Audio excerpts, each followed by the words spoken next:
Hello, everybody. Welcome to a new episode of the Rethinking Resources podcast, brought to you by OMV, where this time we will be giving you a sneak preview of a world premiere of something exciting that will be coming your way soon. I am your host, Steve Shade, an independent radio journalist, taking you inside the biggest challenges we are facing in the climate change transformation. In this episode, we will be telling you about design for recyclability. Smarter designs for the products we consume is leading to massive progress in circularity because things that are made right to begin with can be used, recycled, and reused over and over again. Specific to today's episode, this means when designers are thinking about how to make snazzy packaging, they also need to be thinking about how it will be disposed of after it has been used. For example, the labels used on something like shampoo bottles have a huge impact on how recyclable that bottle is. Also, the color. Did you know it is much easier to recycle a white bottle than a pink one? So, will pink bottles soon become obsolete? To answer that question and much more, we are joined now by Harry Henry, a leading expert on design for recyclability. Harry is Group Head of Brand and Sustainability at WePack, a company that develops and manufactures highly innovative, premium quality, flexible packaging solutions. Harry, thank you so much for joining us. Thank you for having me. A pleasure. It is great to have you with us. Let's jump into the topic with this white bottle, pink bottle dilemma. What does it mean in terms of design for recyclability? Is it time to stop thinking pink? Well, it's an interesting question that's been around for a long time. And the previous example was that black trays for meat, for example, were harder to sort and thus recycle than white ones. We've solved this. The industry has solved this in some parts. So first of all, chemical recycling, which just around the corner will not discriminate according to colors, will be able to do each equally well. But at this time, with mechanical recycling, indeed, some colors are better than others. But then there's also a matter of preference. So the problem is that people don't want to recycle the colored ones because when you reuse them later on, the recyclate, you end up with funky looking products, funky looking packaging. And if you mix lots of colors, then we all learned as children what you do get, which is sort of a dirty gray or brown.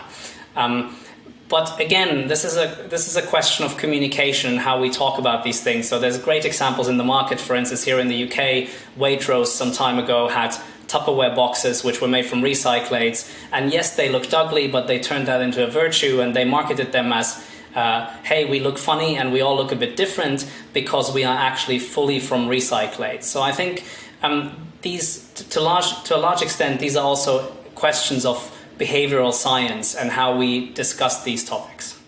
Okay, so color is one important factor, but the whole design of plastic packaging affects how well it can be recycled. So if design is streamlined to use less materials, easy to remove labels, removable ink, for example, the solution is then front-loaded. Tell us more about that.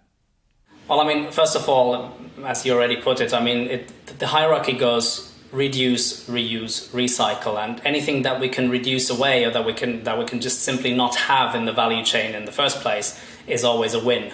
So we need to design everything as small and as light as possible, with as small a footprint as possible, and then also make sure that the shape is adequate, for example, for the whole value chain, the whole supply chain. So, for example, when we transport things, bottles, for example, are actually rather awkward. If you put bottles in a box, you'll easily see how much space is wasted, and they're heavy, right? So if we can design things so that we use optimally all the space that they travel in at minimum weight, we're already halfway there. Harry, at the top of the show, I promised the audience a world premiere. You just won an international award for a new innovation in packaging. Tell us all about that, please. Yes, and apologies to those who are actually just listening and not viewing. So I'm holding up a typical butter from a typical store, and so a pack of butter is. We actually package butter still mostly in the same material that we make cars out of. So most butter is wrapped in aluminium. And we've actually found a way to have a completely metal-free butter wrapper, which can be recycled just after scraping, doesn't even have to be washed. It looks like this. I'd like to think that this will be the new industry standard before long. So paper-based, recyclable, most importantly without metal, and early tests show that the carbon footprint is roughly 70% less. It could be much more when it is in mass production. Roughly 70% less, and with comparable shelf life. I know you're not going to share your patented secrets, but what is the secret about that packaging paper? The secret is actually in the machinery that is needed for the production process. So this is something the industry has been trying to crack for years, but you need a highly sophisticated machine. Ours in a small town of Welshpool in the UK is 32 meters long, and it is able to put together the parts in a way, the materials in a way that makes it so much more sustainable. And that wasn't possible on the old generation of machinery. You just touched on this a little bit. How important it is to make packaging that is recyclable. Right now, only about 30% of plastic packaging is actually recycled. So as we know, improved design for recycling could be a quantum leap, but is the industry on board to make this happen? So the industry, in many ways, so I was just showcasing my award here, but the industry is full of similar great innovations across the whole chain, from flexible to rigid plastics, and also, of course, in cardboard, for instance, and corrugated. And the industry, I think, is fully on board and is innovating as fast as they can. I think, and I say this as someone who works in plastics, plastic has a bad name, rightfully so, because of its abysmal end of life. However, even with the end of life being what it is, so the lack of recycling, for instance, in many countries still, the overall carbon footprint of plastic compared to other solutions like aluminium or glass is actually very low. So what we desperately need to solve is the end of life issue. We need to get those valuable materials back and put them back into use. We need to design for circularity. And there's two issues at the opposite ends of that value chain. One is, if you want to use recycled materials or materials that are more easily recycled, you actually do have a supply issue. You don't have enough material. Right? So if we wanted to package more from already recycled materials, we would struggle to get that material at the moment, with PET the one notable exception. And at the end of life, not everything can be recycled, and the magic word here is mono-material. Making a product, making a packaging out of only one type of plastic. They all look the same to most of us consumers, but you can have packaging that has up to 11 layers of different types of material in it. And the more often we're able to produce something that, for instance, a pouch that has a spout, think of sort of baby food or compots, where you have a little nozzle, a little spout that you can screw closed again. When you're able to make the pouch out of the same material as the spout, as the nozzle, you've solved a massive problem, because you're not in this situation where you need to remove one from the other and separate them, thus causing damage to the integrity, or not being sure of whether you've actually separated them cleanly. You can just recycle all of it in one go. And the pouches have become quite clever. They now stand up. They don't just sort of collapse under their own weight and fall over. You mentioned the challenge with bottles, that sometimes they don't all fit nicely into what cases they're transported in. But what I'm getting at is the shape of packaging. The way packages are shaped plays a key role in what happens to them afterwards. So tell us more about why that is so important.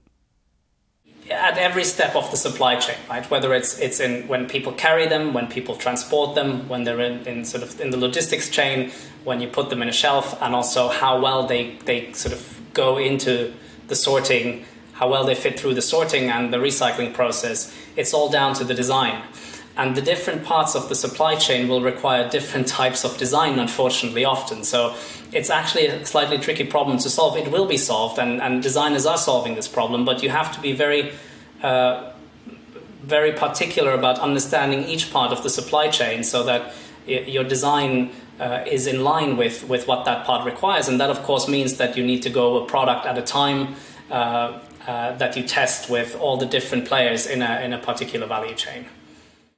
So at what stage of the design can the biggest impact be made? What screw can be turned to really help fix the problem? Really, in my mind, is really all the stages. So first of all, we need to pick the right material. We need to pick the right amount of the material, and then we need to see whether that particular material can be shaped into the shape that we need it in. And that, of course, depends on the use case. Let's use a very practical example, right? So we package a lot of things in glass bottles, and we have the impression that that is a sustainable solution in a way because glass has been recycled for a long time, the capacity is there, and glass is glass, which means that whatever glass you take and recycle, you can reuse it as glass. The same is not true for plastics. However, on the flip side of that coin, and this is why we need to really clearly analyze what the overall carbon footprint of a supply chain is, the flip side of that coin is that bottles are very heavy, they break easily, and they're awkward to transport. Now, lots of things. And Asia, by the way, is way ahead of us in this compared to Europe and North America. A lot of the things we pack in bottles, we can pack in pouches, in stand-up pouches that, as you pointed out, don't fall over, that look quite clever, that are much lighter, that can be a mono material that can be fully recycled, and that can be stored in different ways. So a stand-up pouch, for instance, can be stored on its side, it can be hung up, it can be stacked, it can be stood up in a box, different applications. So I think there's a bit of a learning curve that is involved in this next question. Why is it that glass and paper recycling has become so common? It's been a common practice for ages, but plastic recycling seems to be so much more difficult. Is it a technical hitch in plastic recycling, or is it consumer behavior? What makes the recycling of plastic so complicated? In very simple terms, plastic doesn't equal plastic. Different plastics turn into different kinds of resins. So they melt at different temperatures, for instance, which means that what you can make out of them will differ. And most of the time, you cannot reuse the plastic for the same application after recycling. For glass, that's different. Glass will just become the same type of glass again when recycled. Now, the good news is that we do actually have the solutions. The industry has the solutions. This is something that has by and large been solved intellectually. The problem now is that we lack recycling capacity. So it's not, even if we were sorting everything correctly and the households knew how to do this, we wouldn't be able to recycle as much as we create at this moment. But luckily there's lots of investment coming. It just takes a few years to actually kick in. It takes some time to get the planning permission and to set up the capacity to recycle. Now, from a consumer perspective, I think the majority of consumers believe that the responsibility for the plastic waste problem lies with the industry. And whether we like that answer or not, it is the reality of the consumer's perception. And so we have to take that on board. And one of the things that we really do have to understand as the industry is that it is not being made easy in most countries for consumers to recognize what packaging is better for the environment compared to other packaging.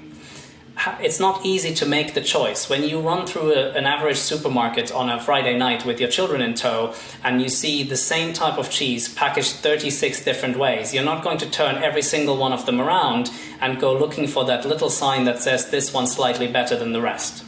So at the moment, we have not provided the transparency for that decision, neither with the things that are inside the package nor for the package. And I predict, actually, that in a couple of years' time, we will be counting our carbon footprint the way we count our calories. Ah, that's interesting. And based on what? What information will I need to be able to count that? We can, in this day and age, we can measure the carbon footprint of almost anything to a nice degree of accuracy. And COP26 actually confirmed that what we as society are going to mostly be looking at is the carbon footprint. Now, some people say that's a bit reductionist. We should look at other factors as well. But we do need to have one simple measure that we can rely on for our decision making. Otherwise, it's impossible to make daily decisions. And so it's not impossible to measure the carbon footprint of what's inside the package as well as the package and add that to a package, add that to a product. And that's what really I predict is going to happen before long. The other thing is we have a very lopsided discussion around the packaging. We're not aware of how much less carbon the package creates in most cases compared to what's inside the packaging. If you take 6 slices of cheese, your typical Leerdammer or Edam that you have in a supermarket, you throw 1 slice out, that's the equivalent carbon footprint of 10 of the packages.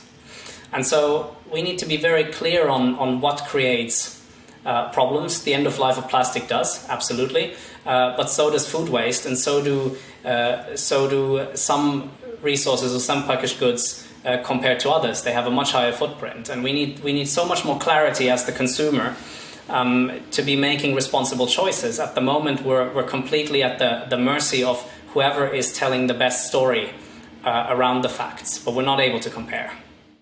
So what is the difference between recyclability in packaging and recycled packaging? What's the better choice in the end? Well, they don't have to be mutually exclusive. So what we're talking about here is material that can be recycled and material that's made out of recycled materials. Now, in most cases, not just glass but also plastics, recyclable materials can actually be used as recyclates for new packaging several times over. Right? So both of them are part of that equation, both of them are part of the solution. But the first and foremost, for me, if I have to choose between those two, then the recyclability rules supreme by a thin margin, by a narrow margin, simply because when we create recyclable materials, we look at so many other issues in the value chain, and we learn how to build integrated circular value chains. Okay, let's lean a little more on your expertise. How about design for compostability? This sounds really appealing. It sounds like an easy solution, but does it work the way most people think it works? Just to stir the pot a little bit, if you want a monosyllabic answer, then I'd say no. If I may elaborate on that a little bit. So I have high hopes for compostables, and I have even higher hopes for home compostability. And I think they might well go the same way as wind and solar energy, in that 20 years ago, the output, the bang for the buck was quite poor. But today they're viable options. But at the moment, compostability means that they need to be industrially composted in a high energy pot, if you will, in a high energy facility. And so their carbon footprint is very, very high compared to just traditional packaging. So at the moment, I'm afraid in most cases where I've seen the data, the end result has actually been detrimental to the environment. And when it says compostable, in very rare cases are you actually able to compost it in your backyard, right? So there's different degrees of that as well. So what are consumers actually asking for? We know that design matters. Packages have to look appealing. So can design be streamlined, contribute to circularity, and still make everybody happy? First of all, the consumers are very aware and spot on in that across the globe we find the data shows, whether it's Mexico or China, Indonesia or Germany, people care deeply about the environment, are very worried about packaging waste, and need a little bit of help in making better choices. And the data also shows that consumers are willing to pay a little bit extra when they know that the packaging is more sustainable, has a credibly lower carbon footprint.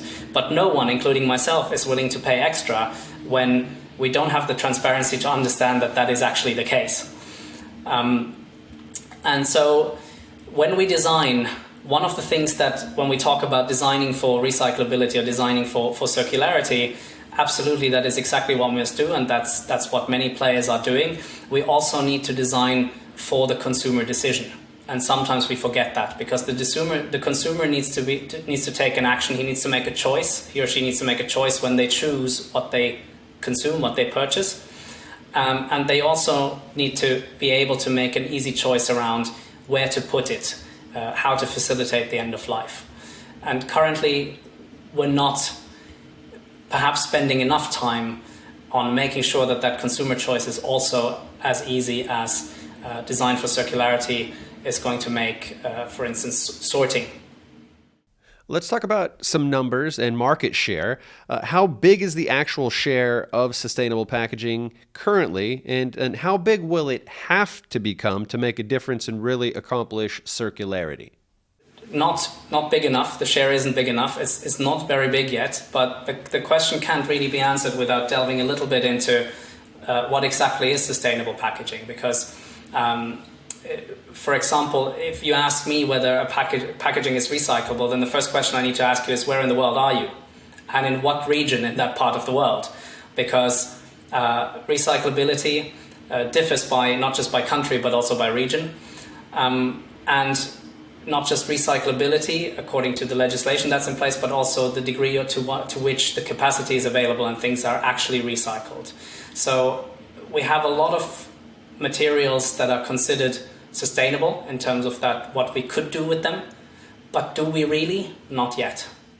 Harry, let me quote you from an earlier public appearance. You said, "The future must reward the use of packaging types that are objectively better for the environment, fostering circularity, fostering recyclability, and fostering a lower carbon footprint." By reward, do you mean solutions should be incentivized by governments, by society? What exactly did you mean by that? All of those. So at the moment, creating packaging that is much more sustainable is a bit of an ungrateful job, because first of all, you'll have higher costs. Secondly, you don't necessarily have a way to convey that information to those who purchase the product, the end product. And so I'll be bolder now. I think this is a statement by myself in 2019 or 2020 or so.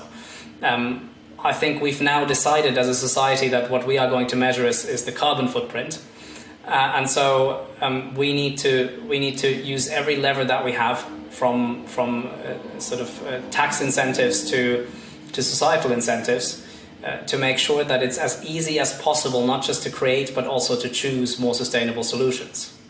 You've made the point that people care about their carbon footprint, but how much does it actually matter to customers when they're making decisions on purchases? Are they informed and asking for this? Other considerations that are more important, for example, weight, convenience, color, labeling, and then price? What's the order? Well, now we're firmly in the domain of behavioral science, and all the research shows that 95% of the information on a label or on a package is obsolete to the decision that a consumer makes. And of the time that a consumer looks at a product, it's 2 seconds that make the decision. And in 95% of the time, the consumer will anyway choose what they chose before. So we have a very, very small window to affect behavior when the decision is being made.